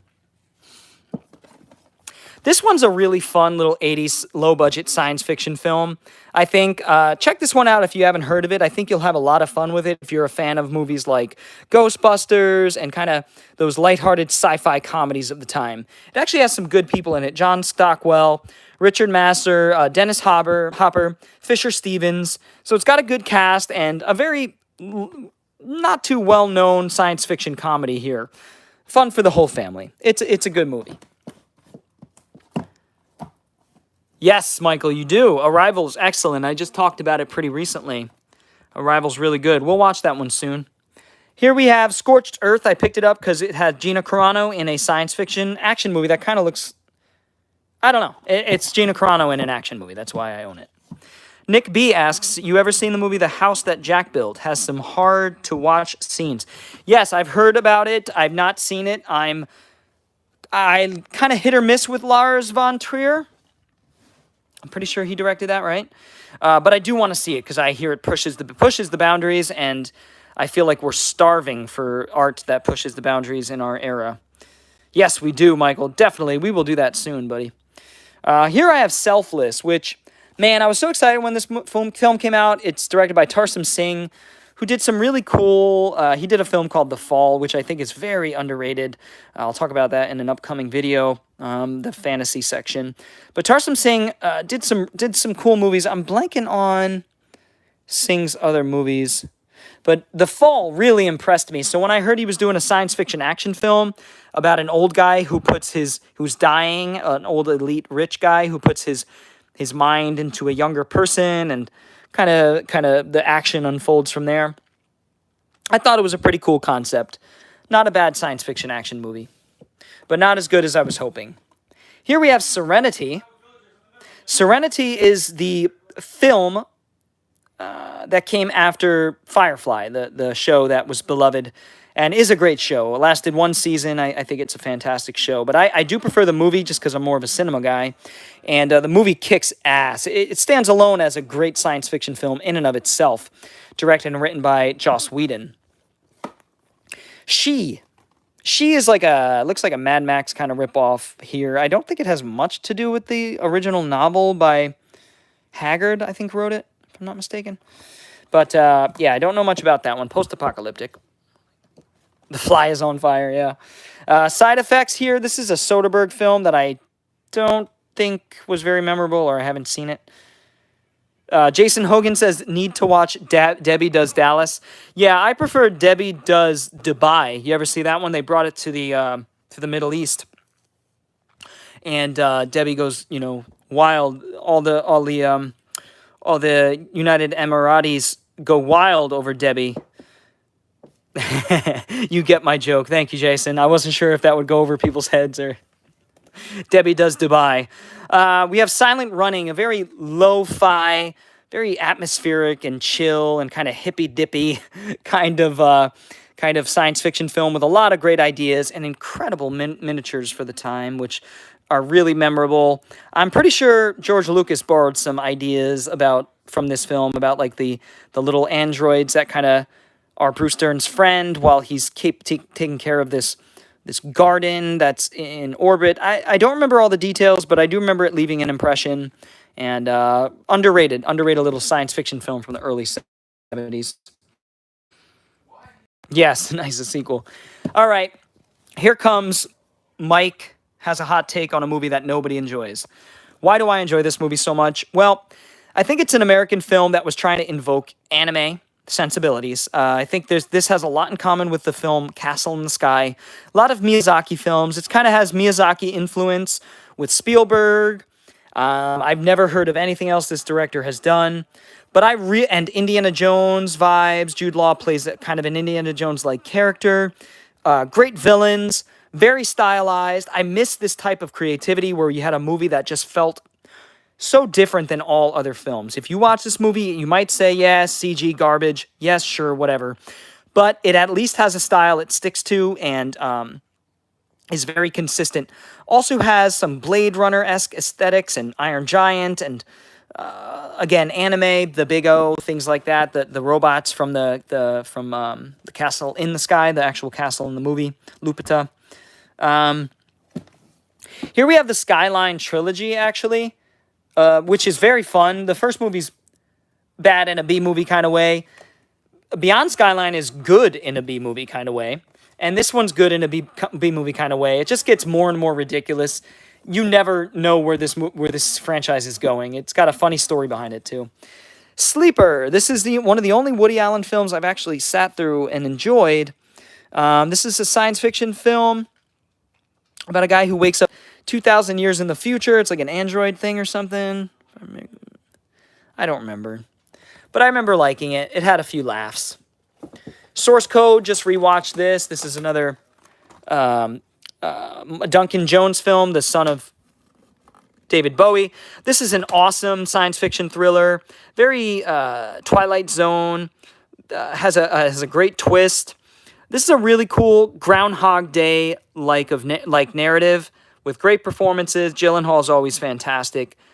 Very interesting economic science fiction film here. Economic meaning used its budget wisely. Space Cowboys, never saw them. We've got, obviously, a couple of the Star Wars films here. Phantom Menace and Attack of the Clones. We've got Slight, which... yeah, I remember watching Slight. I had a good time with Slight. I thought it was pretty decent for what it was. Kind of a superhero flick. Urban drama superhero flick. Snake Eyes, not very impressive the first time around. I'll give it another shot. Snowpiercer, Jun Bong-ho. Excellent film. Really got me going when I first watched it, is the scene where they take control of the train and then kind of don't know what to do with it. That scene is very powerful and speaks to something very deep in us, and I think it's impressive. I want to rewatch it because I really enjoyed it the first time. Based on a French graphic novel, actually. Soldier, a great little Kurt Russell, Paul W.S. Anderson, hard, or I should say soft science fiction action movie here. It's not going to make you think or blow your mind, but it does have some ahead of its time ideas in terms of the science fiction action genre. It's an awesome movie, Soldier. Oh, thank you, Jason. I don't recognize your name, Jason. Did you find the channel today, or have you just not commented in the past couple streams? Either way, thanks for checking it out. I really appreciate you stopping in. Feel free to give it a thumbs up if you could. That really helps me and helps with more people see my stuff. Here we have Somewhere in Time. I haven't seen. Southland Tales. Richard Kelly's. A lot of people think this is an underrated film. I think it's an interesting film with some really cool political ideas. But I do think it fumbles the ball quite a bit, and I think it's damn good. Or I think it's damn interesting, I should say. We've got Space Truckers. A really fun, over-the-top space kind of sci-fi action comedy, I guess. This is Stuart Gordon. This is a film that not many people know. It's not bad. It's got a ridiculous performance by Dennis Hopper and some fun. There's some fun to be had here. It's a good film. It's Stuart Gordon. He doesn't make boring movies. Space Camp, I've yet to see. Space Hunter, Adventures in the Forbidden Zone. A really low-budget Mad Max ripoff. Very fun, though. Speed Racer, one of the great forgotten classics of the aughts. And the last great Wachowski film. The Wachowskis film, I would say. This film has a lot to say. It's just great storytelling. It's an allegory for life, like all great stories are. It really simplifies very complex ideas down to their core, which again is what great stories and great mythology does. Incredible visual style, way ahead of its time. I think it'll be remembered for it in the future. No movies look like this before or since. It's a very unique film, very creative, very emotional, fist-pumping action at points. Some one killer action sequence that seems to be directed by Yinwo Ping. You know, the guy who helped them, obviously the legendary Chinese director who helped the Wachowskis with The Matrix. Sphere, I remember enjoying this back in the day for what it was, but not very memorable. Splice, you want to see a fucked up, weird-ass movie? Check out Splice. Vincenzo Natali makes these really high-concept, strange and surreal science fiction films, and I love him for it. He works on a lot of TV shows now.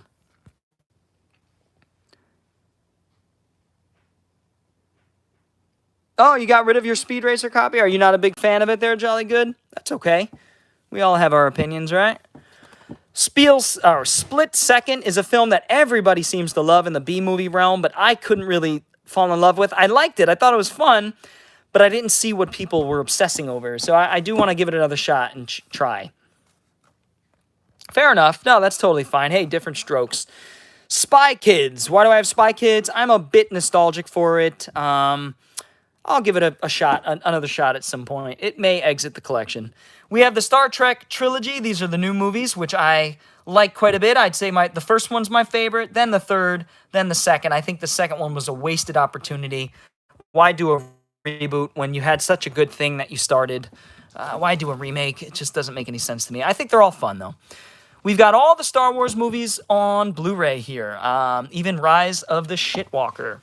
So, my quick take on Star Wars, I love the original trilogy, some of the best movies of all time, in my opinion. Movies I adore, movies I'm nostalgic for. The prequels, I love in their own way. Very nostalgic for that time when those came out. I do think Phantom Menace is a good movie. I think Attack of the Clones is a good movie with some major flaws. But I love Revenge of the Sith. I think that's a masterful movie. And I think it has a lot of the things that the first two films have. And I'm not sure why the first two get shit on so much. I think it has to do with the storytelling. I don't think it's great, and I think the romance is very, very poorly written. It's like it was written by a 16-year-old. It's very schmaltzy and very not so good. But the films have their own style and identity. The prequels do when compared to the originals. And the new trilogy could suck my ass for the most part. The original was exciting when it came out. I'm not going to lie. I was there day one. It was quite the event, and I won't forget it. It was a good time, but I'm not a fan of franchises rebooting and then killing off your heroes.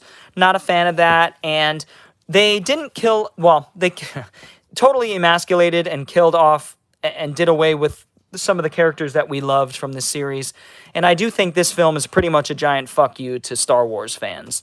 So I'm not a big fan, and this is just a clusterfuck. This is a fixed job. This movie is a mess. Makes no fucking sense. Why is there a kiss between Kylo Ren and... It drives me crazy. Isaac E. says, just recently discovered your channel and deeply respect your take and the way you talk about film. Thank you. Definitely will be checking out your content from now on. Thank you, Isaac. That means a lot to me. That's why I'm doing this. I appreciate that. I'm glad I can bring something to the table, a unique perspective at least, and maybe give you guys some new recommendations on movies. So thank you very much, Isaac. I'm not sure if you subscribe, but if you did, I appreciate that, and there's going to be plenty more to come. Rogue One, I think, is the best Star Wars movie to come out in recent memory. I think it's a pretty interesting experiment. Jolly Good says, do you know that Toy Story 2 did a Star Wars reference? Go ahead, hit us. I'm not sure what Star Wars reference would be. Solo, I thought was an okay, fun, kind of shitty B movie, but totally unnecessary and not connected to Star Wars really in any way, to me. Star Crash, this is Luigi Cozzi, Star Wars ripoff here, otherwise known as Louis Coates. Oh, that's right, I Am Your Father. That's right, of course. That's the obvious one, right?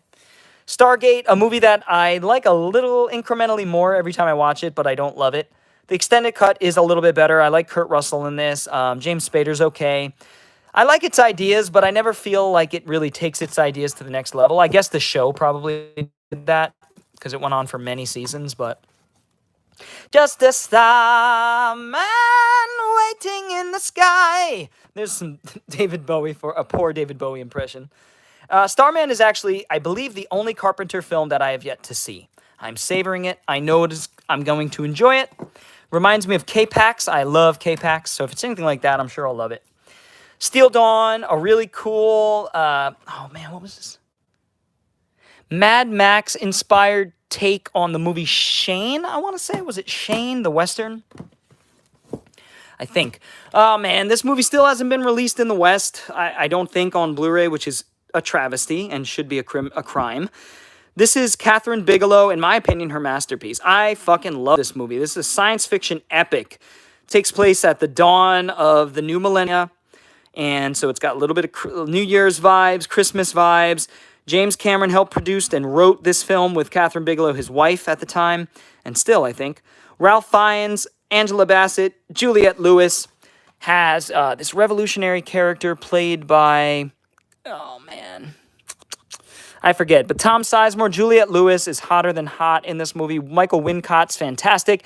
Vincent D'Onofrio. Guys, this movie is amazing. High concept. It deals with a future black market trade where people trade experiences, right? So they record their experiences kind of like I'm doing here and then sell it to somebody. So if somebody's robbing a bank, they'll record themselves robbing a bank and then sell that on the black market for people to buy and get thrill from. So very ahead of its time, has a lot to say about what's going on in our society now. It's very, very interesting and very good. Luc Besson, one of his earliest films here, Isabelle Adjani and Christophe Lambert, speaking French, his native language there.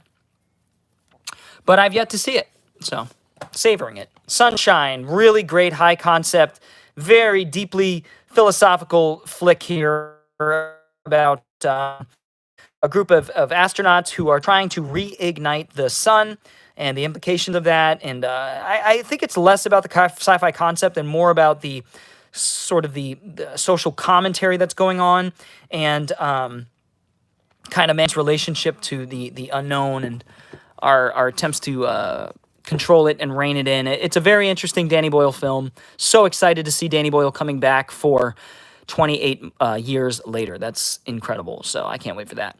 Super 8, J.J. Abrams at the peak of his directorial prowess, I would say. I think Super 8 is a great American kaiju film. Surrogates, I recently rewatched this. Talk about a movie that gets some of the things about our future correct. It was rather prescient. It's not a great film, but it does have some really cool ideas and a solid Bruce Willis performance about a guy who realizes how absurd his utopian society truly is and attempts to break free from it. Like all the great totalitarian flicks, science fiction totalitarian flicks that I'm talking about here. All right, next up, I'm going to just climb up here because we don't have too much to go. All right. Sorry, guys. Hi. We're going to take a look at the last little section here, and then our next one will be fantasy. Here we have Synchronicity. I've not seen this one. I can't speak about it. Tenet, a film I really liked the first time around. Can't wait to watch this again. This movie flipped my wig, and I had never seen some of the storytelling devices, some of the time travel mechanisms. I think Christopher Nolan takes these things and puts a new spin on them and makes them fresh. I had never seen a fight film shot and choreographed in reverse for it to be moving forward. I mean, fuck. This movie fucked my head up. A little bland in terms of the performance by the main character, but I think that might be calculated, and upon a rewatch, I will determine that. Time Machine, I love the novel. The novel is fantastic and superior, but this is the version, the novel's by H.G. Wells. Talk about science fiction writer getting a lot of things right about the future, jeez. But this one, I really enjoy. Rod Taylor, this is a great George Pal directed time travel adaptation, or time machine adaptation. I do like the Guy Pearce one as well, actually. I think the Guy Pearce one has some interesting things to offer, but it does stray from the book in some ways. Well, both do. Star Trek, Star Wars are both great, Michael says. Yes, I agree with that totally. Tinker. Haven't seen Tinker. Here's a movie that I don't hate, that a lot of people do. The one that basically tanked Brad Bird's career, I guess, at least in the live-action realm. He's coming back now to direct Incredibles 3, apparently. But Tomorrowland, I think its problem is it has a pretty slow first half, and it takes some time building its world and then getting its audience into the world. And good performances around, though. I think it has a great look to it. The CG in this, once they get to the future, has a very stylized look, and I think it's very unique and inventive, in fact. And the story does pick up halfway through, but it takes some time to get there, I will admit. Yeah, my Christmas collection. Yes, that'll be another day. You guys get to see little sneak previews. Total Recall remake again. I think it's okay. I actually was entertained by it the second time around. I tried to divorce it in my mind from the original because it really doesn't have much to do with the original. It follows some of the same plot devices, but this one's not bad. I think it's pretty good, and Colin Farrell plays a good Quaid. Transfers here, we've got this is the first Transfers, the Ultimate Edition by Full Moon. A fun little RoboCop sci-fi kind of film with some really cool slow motion sequences that I will always remember. Who doesn't love Christmas?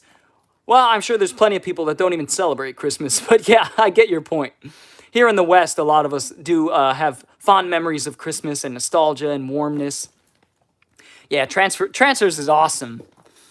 Transfers 2, hell yeah. Not quite as awesome, but still cool. Transcendence, this movie was so bad, I thought it was entertaining when I first watched it. About a guy who gets super intelligent, and I don't remember much about it. Kind of like Lucy.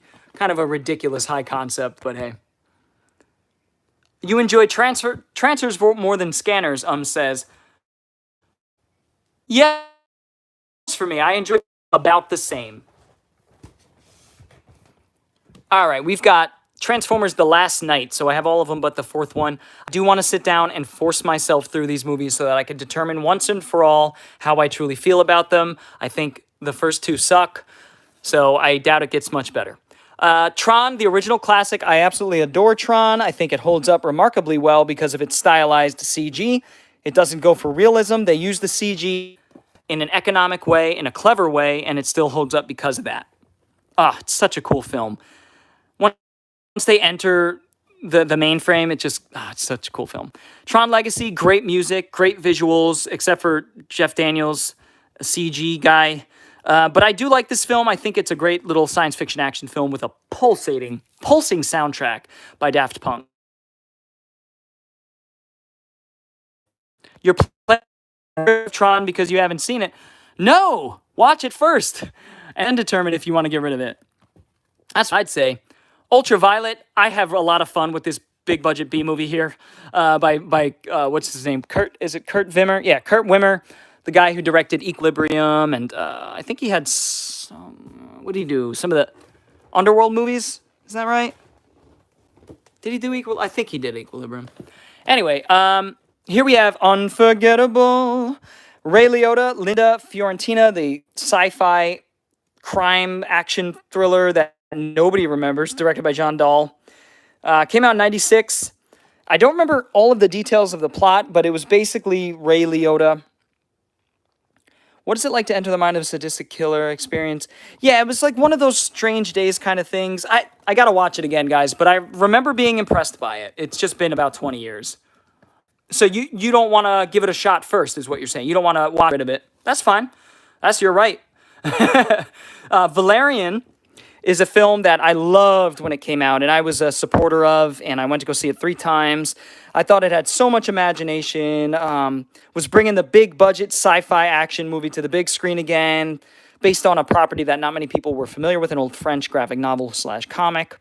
And does this film have flaws? Yeah, it does, but I really appreciate its imagination and its creativity, and I applaud Luc Besson for convincing a bunch of people to spend money on this, and because it bombed in the box office, but I did my part to support it. I like it. I think the main problem with it is Dean DeHaan in the lead role. I just don't think it works. I think a lot of other young people would have been better. Valley of Gwangi, this is another Harryhausen film here that I actually haven't seen. Here we have Vanishing on 7th Street, which I remember enjoying somewhat. It had a concept, but I don't remember much about it. These are all films. A lot of these films that I don't remember much about, I want to watch again before I determine whether or not it's worthy to be in the Blu-ray collection. This film is definitely worthy. Sorry, guys. Absolutely. Dreams are the source for a lot of imagination. In fact, look at that shot right there. That's pretty cool.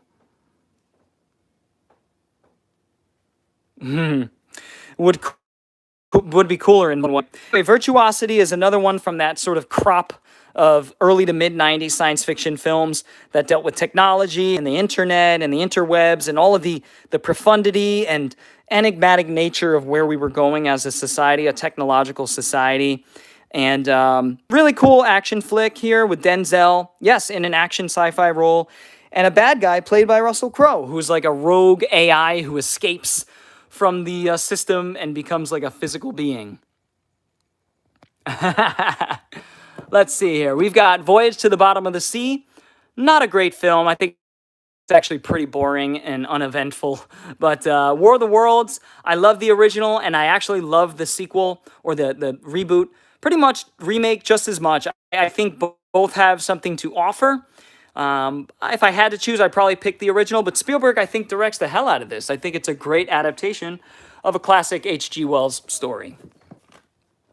War Games. This is a film I didn't like too much the first time around, but absolutely want to give it another shot now that I understand politics a little bit better and the Cold War era. The Watch is a film that I remember having fun with, but I don't remember too much about it. We've got Waterworld, again, a film I'm an apologist for. Kevin Reynolds directed this one. Better than The Postman. Kevin Reynolds is a bit of a better director, I think, than Costner, in my opinion. And this one's fun. It's kind of like Mad Max on the water. It's ridiculous. It's a little over the top in that big budget B-movie kind of way that I love. We've got Westworld, another great movie. Has the first instance of CG, where when we see through the eyes of the Man in Black, Yul Brynner's character, we're actually seeing the first CG effects on camera, which is like sort of digitized vision. Let's see. We've got When Dinosaurs Ruled the Earth. This is Jim Danforth, who was a contemporary of Ray Harryhausen and did some really good stop motion and work himself. So check out When Dinosaurs Ruled the Earth. It's worth watching for the great special effects. Stop motion. I love Fight the Future. I think it's a magnificent sort of addendum to the first few seasons of the X-Files. I love it. And this one is okay.